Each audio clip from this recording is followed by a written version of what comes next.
এই গল্পটা শুধু ভালোবাসার না, এই গল্পটা হারিয়ে ফেলার। শেষটা শুনলে তুমি হয়তো আজই কাউকে মিস করতে শুরু করবে। ছেলেটার নাম ছিল রাহাত। একদম সাধারণ একটি ছেলে। তার কোনো বড় স্বপ্ন ছিল না, শুধু একটা শান্ত জীবন চেয়েছিল।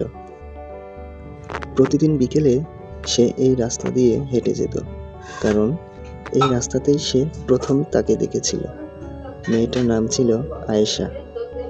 সে যখন হাঁটতো মনে হতো সময় থেমে গেছে। রাহাত কখনো সামনে গিয়ে কথা বলেনি, শুধু দূর থেকে দেখতো আর মনে মনে হাসতো। একদিন হঠাৎ আয়েশা পিছনে ফিরে তাকালো। দুজনের চোখ একসাথে মিলল। রাহাত ভয় পেয়ে চোখ নামিয়ে নিল, কিন্তু সেদিন থেকেই সবকিছু বদলে গেল। পরের দিন আয়েশা নিজেই বলল, তুমি কি প্রতিদিন আমাকে ফলো করো? রাহাত লজ্জা পেয়ে বলল, না মানে এমনি। সেদিন থেকে শুরু একটা গল্প। ধীরে ধীরে কথা বাড়ল, মেসেজ, ফোন, রাত জেগে গল্প। একসময় ওরা বুঝতে পারল এটা আর শুধু বন্ধুত্ব নয়, এটা ভালোবাসা। রাহাত প্রথমবার বলেছিল, আমি তোমাকে হারাতে চাই না।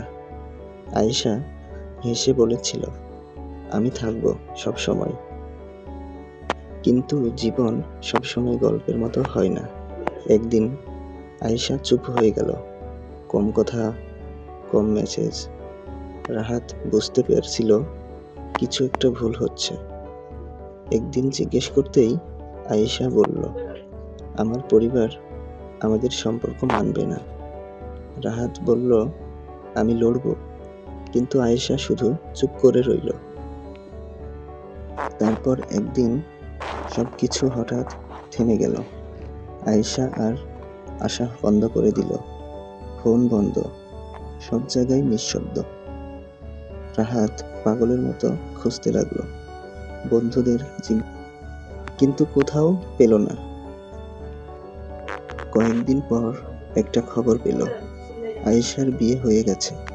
রাহাতের মাথা কাজ করছিল না। সে বিশ্বাসই করতে পারছিল না, কিন্তু এটা আসল কষ্টটা তখনও বাকি ছিল। একদিন আয়েশার এক বান্ধবী তাকে একটা চিঠি দিল। চিঠিতে লেখা ছিল, আমি চাইনি তোমাকে ছেড়ে যেতে, কিন্তু আমার কোনো উপায় ছিল না। আমি যদি থাকতাম তোমার জীবন নষ্ট হয়ে যেত, তাই আমি নিজে থেকেই হারিয়ে গেলাম। তুমি ভালো থেকো রাহাত। ইতি আয়েশা। এরপর থেকে রাহাত পাগলের মতো হয়ে গেল। আজও রাহাত এই রাস্তায় আসে, কিন্তু এখন আর কাউকে খুঁজে না, শুধু চিঠির সাথে হাঁটে। সব ভালোবাসা শেষ হয় না, কিছু ভালোবাসা সারা জীবন বেঁচে থাকে।